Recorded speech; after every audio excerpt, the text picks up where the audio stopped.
జరిగిన కేబినెట్ సమావేశాల్లో రాష్ట్రానికి దాదాపు 1,00,000 కోట్ల రూపాయల పెట్టుబడులు వచ్చే ప్రతిపాదనలను కేబినెట్ సమావేశం ఆమోదించడం జరిగిందని చెప్పేసి మనం చేస్తాను.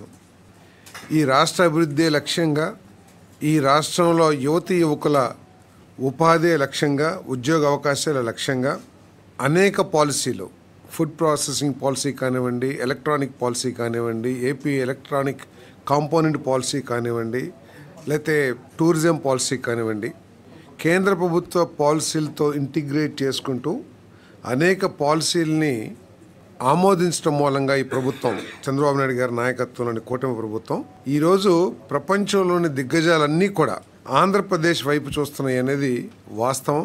ఈరోజు జరుగుతున్న ఇది కూడా అదే అని చెప్పేసి మనం చేస్తాము. దాంట్లో భాగంగానే అనేక ప్రతిపాదనలు ఈ కేబినెట్ సమావేశంలో ఆమోదించడం జరిగిందని చెప్పేసి మనం చేస్తాము. ఇంకొక విధానాన్ని కూడా ఈరోజు కేబినెట్ ఆమోదించిందని చెప్పేసి మనం చేస్తాం. ఆంధ్రప్రదేశ్ క్వాంటమ్ కంప్యూటింగ్ విధానం 2025-30. ఈ క్వాంటమ్ విధానం అనేది ప్రపంచంలోనే కొత్త సాఫ్ట్వేర్ ఏ విధంగా అయితే వచ్చిందో, క్వాంటమ్ ఇది కూడా కొత్తగా వస్తున్న ఒక టెక్నాలజీ.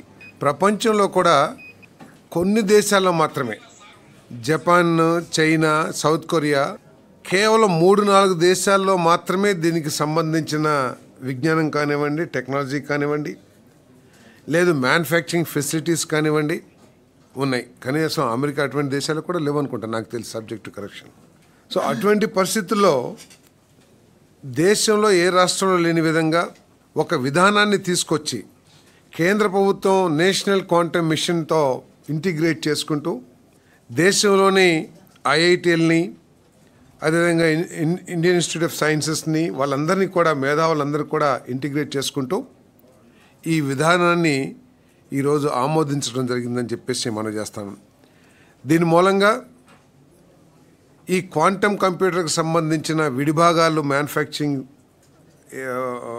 మ్యానుఫ్యాక్చరర్స్ కానివ్వండి, లేదు ఈ రాష్ట్రంలో కొన్ని వేల మంది ఈ ఆల్గరిథమ్స్లో నైపుణ్యం కలిగిన నిపుణులకు కానివ్వండి, వీళ్ళందరికీ కూడా రాబోయే రోజుల్లో మంచి భవిష్యత్తు ఉంటుంది.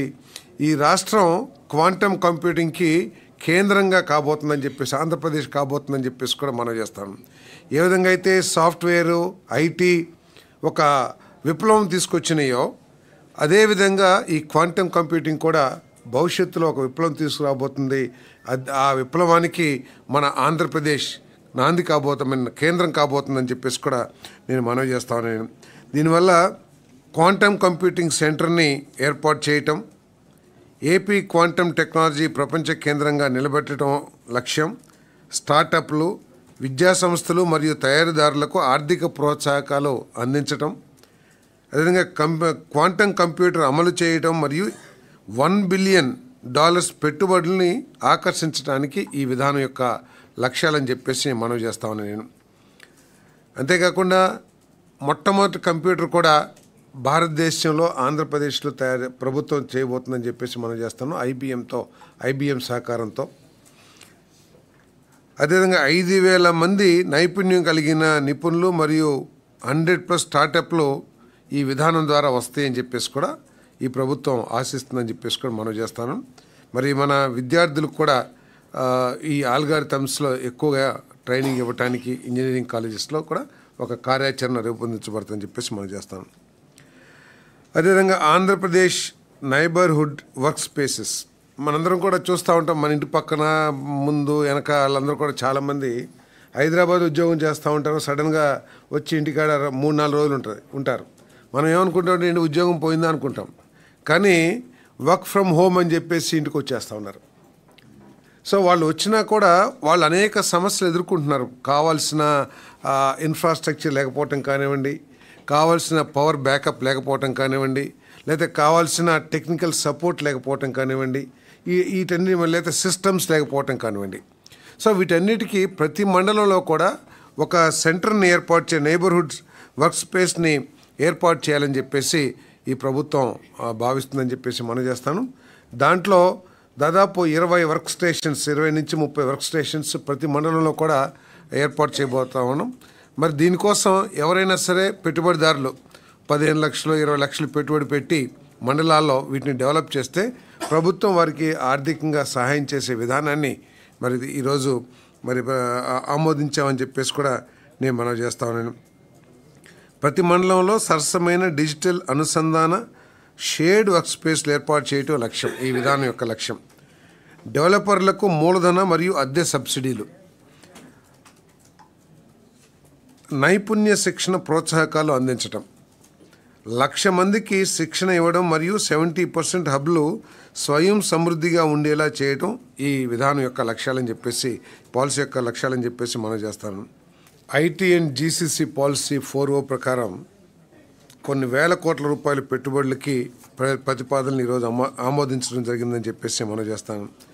విశాఖ రియాలిటీ లిమిటెడ్ విశాఖపట్నంలో ఏపీ ఐటీ మరియు జీసీసీ పాలసీ కింద 3 మిలియన్ అంటే 30 లక్షల స్క్వేర్ ఫీట్ విస్తీర్ణంలో 3 స్టేజెస్లో గ్రేడ్ ఏ ఐటీ పార్క్ని అభివృద్ధి చేయడానికి ఈ విశాఖ రియాలిటీ లిమిటెడ్ ఒక ప్రతిపాదన చేసింది. అంటే వారి సొంత స్థలంలో వారే చేసుకుంటారు. ప్రభుత్వం చేయాల్సింది, వారు రిక్వెస్ట్ చేసింది అంటే 80 ఫీట్ రోడ్ అయితే ఉందో, ఎందుకంటే ఇది పూర్తి 30 లక్షల స్క్వేర్ ఫీట్ ఉన్న ఐటీ బిల్డింగ్ వచ్చినప్పుడు దానికి అనుబంధంగా అనేక సమస్యలు వస్తాయి, కొన్ని వేల మంది ఉద్యోగస్తులు ఉంటారు. కాబట్టి 80 ఫీట్ రోడ్ని 100 ఫీట్ రోడ్గా మార్చమని చెప్పేసి రిక్వెస్ట్ చేశారు. ఆ రిక్వెస్ట్ని ఆమోదించడం జరిగిందని చెప్పేసి మనం చేస్తాం. Raheja Corp real estate, Raheja తెలియని వారు ఉండరు. వారు ఇందాక విశాఖ రియాలిటీ 2,200 కోట్ల పెట్టుబడి విశాఖపట్నంలో 30,000 ఉద్యోగాలు దాని ద్వారా లభిస్తాయి. రహేజా కార్ప్ రియల్ ఎస్టేట్ 2,172.26 కోట్లతో 9,681 మందికి ఉద్యోగ అవకాశాలు వచ్చే విధంగా విశాఖపట్నంలో 27.1 ఎకరాల్లో IT and IT enable services కార్యాలయ స్థలం మరియు నివాస స్థలం అభివృద్ధి చేసే ప్రాజెక్ట్ని ఈ సంస్థ టేకప్ చేస్తుంది. ఈ రహేజా సంస్థ హైదరాబాద్లో కూడా ఏ విధంగా డెవలప్ చేసింది, దీని బ్యాక్గ్రౌండ్ కూడా అందరికీ తెలిసిందే. అదేవిధంగా ఏఎన్ఎస్ఆర్ గ్లోబల్ కార్పొరేషన్ విశాఖపట్నంలో 10.29 ఎకర్ భూమికి ఆల్రెడీ ఇంతకు ముందే లీజ్ ఇచ్చున్నారు. అది వారి రిక్వెస్ట్ మేరకు 33 సంవత్సరాల నుంచి 99 సంవత్సరాలకి పొడిగించాలని చెప్పేసి ఏదైతే అభ్యర్థన వచ్చినదో దాన్ని ఆమోదించడం జరిగింది. ఈ సంస్థ గ్లోబల్ జీసీసీ క్యాంపస్లను అభివృద్ధి చేయటం ఈ సంస్థ యొక్క ఇది. మెసెస్ కార్ప్ టెక్నోసాఫ్ట్ ప్రైవేట్ లిమిటెడ్, దీని హెడ్ క్వార్టర్స్ న్యూయార్క్లో, మరి ఇండియన్ సెంటర్ ఏమో నోయిడాలో ఉంది ఇండియన్ హెడ్ క్వార్టర్స్. మరి యుఎస్ఏ, కెనడా, సింగపూర్, ఇండియా వీళ్ళందరూ కూడా డిజిటల్ ఇంజనీరింగ్ రంగంలో, డేటా అనలిటిక్స్ రంగంలో వీరంతా కూడా పేరెన్నిక సంస్థ. మరి 44 ఎకర్స్లో విశాఖపట్నం ఏఐఎంఎల్ క్లౌడ్ మరియు సైబర్ సెక్యూరిటీపై దృష్టి సారించి ఐటీ ఎనేబుల్డ్ సర్వీస్ క్యాంపస్ స్థాపన ఈ ప్రాజెక్ట్ యొక్క లక్ష్యం.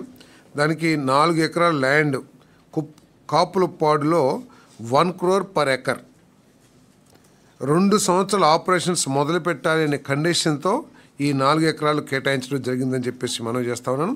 115 కోట్ల రూపాయలు పెట్టుబడి, 2,000 ఉద్యోగాలు ఈ సంస్థ ద్వారా ఈ రాష్ట్రంలోని యువకులకి అందుబాటులోకి వస్తాయని చెప్పేసి మనం చేస్తా ఉన్నాం.